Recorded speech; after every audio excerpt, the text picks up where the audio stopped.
Grabe talaga yung iyak ni Idol Juliet, no?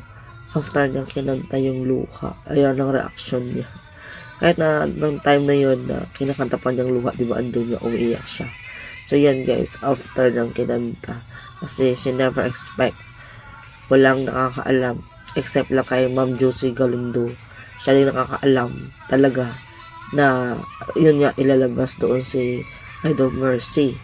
So lahat sila walang alam na ilalabas doon si Idol Mercy sa screen. So kumbaga kahit si Ma'am Josie Galindo nga ay naiyak pa din. Kasi kahit alam niya na ilalabas si Idol Mercy sa screen, yun nga, lalong-lalo na yung mga tao na sobrang damang-dama nila yung lungkot. Grabe yung mga reaction daw ng tao. Yun ay base sa post ni Ma'am Josie Galindo, di ba? Mga naiyak dito, nanonood lang sa live. Sila pa kaya na andoon. Kaya